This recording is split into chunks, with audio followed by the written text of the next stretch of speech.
आज मैं बना रही हूँ सहरी के लिए स्पेशल बकरे के गोश्त का है। ये ग्रीन सालन है, इसको दही गोश्त भी कहते हैं। बहुत ही ज़बरदस्त और मज़ेदार सा बिल्कुल घर के बेसिक मसालों से बनता है और इससे कोई सीने में जलन भी नहीं होती। बिस्मिल्लाहिर्रहमानिर्रहीम, अस्सलाम वालेकुम, वेलकम बैक माय चैनल। आज मैं बना रही हूँ बकरे का गोश्त का बहुत ही आसान सा सालन, जिसको हम कह सकते हैं दही गोश्त, क्योंकि इसमें टोटल दही डलेगा और हरी मिर्चों के साथ ये बनेगा। इसमें लाल मिर्चें बिल्कुल नहीं डलेगी। और ये स्पेशल मैं सहरी के लिए बना रही हूँ, क्योंकि सहरी में हम ऐसा खाना खाते हैं जिससे हमारे मैदे पे वज़न भी ना पड़े और हमारे सीने में जलन भी ना हो।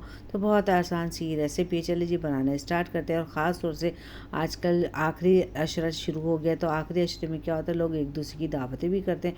तो आप इसको रात के खाने में भी बना सकते हैं और अगर सहरी में दावत करते हैं तो उसको भी बना सकते हैं।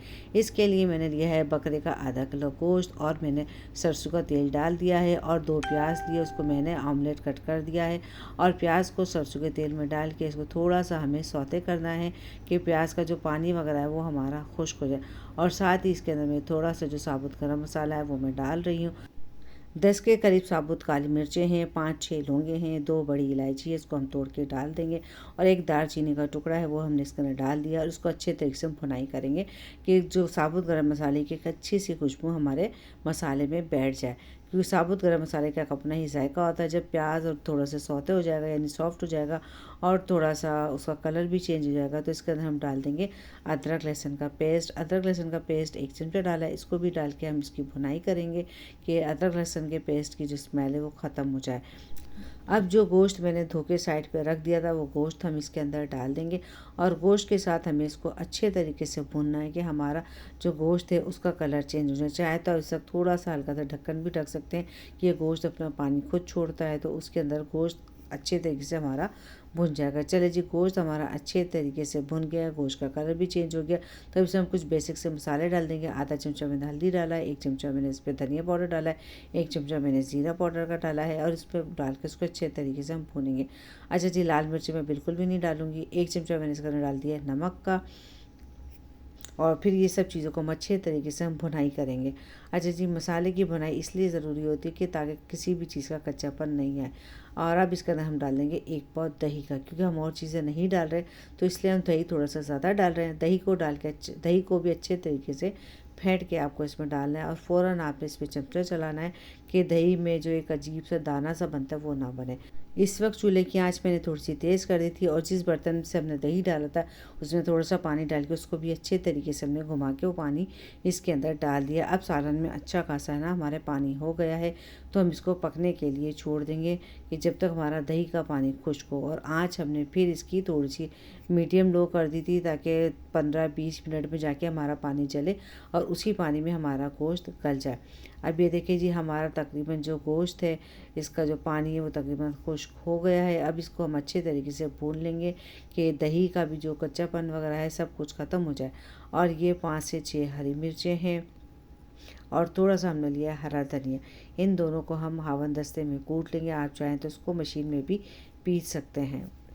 हरी मिर्चों और धनिए को पीसने के बाद हम इसको भी अपने सालन में मिला देंगे और इसको अच्छे तरीके से इसकी सालन की हम भुनाई करेंगे। भुनाई इतनी करेंगे कि तेल हमारा निकल जाए और साथ में हम इसमें डाल देंगे आधा चमचा काली मिर्च का। अच्छा, अगर आपको काली मिर्च नहीं पसंद तो आप काली मिर्च को स्किप कर सकते हैं। बस हमें इसकी अच्छे तरीके से भुनाई करनी है कि तेल हमारा इसमें से निकल जाए, सेपरेट हो जाए तेल।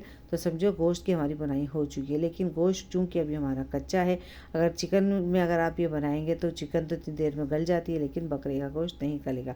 तो अब इसके अंदर तकरीबन 3 गिलास पानी डाल के एक दफ़ा मैं चूल्हा तेज़ करूँगी कि इसके अंदर उबाल आ जाए और फिर इसके बाद मैं इसको चूल्हे को हल्की आंच पे छोड़ दूँगी और ढक्कन ढक दूँगी। अच्छा जी, नमक मुझे इस टाइम थोड़ा कम लगा था तो मैंने 1 चमचा इसमें नमक डाल दिया है। अब ढक्कन ढक कर इसको हम पकने के लिए छोड़ देंगे। अब ये तकरीबन 40-45 मिनट तक हल्की आंच पे पकेगा। उसके बाद मैंने इसका सालन का चेक करना है कि इसकी जो इसमें गोश्त है वो गला है कि नहीं गला। 40-45 मिनट के बाद जब चेक किया तो गोश्त अच्छे तरीके से गल चुका था और इसका अभी थोड़ा पानी बाकी था।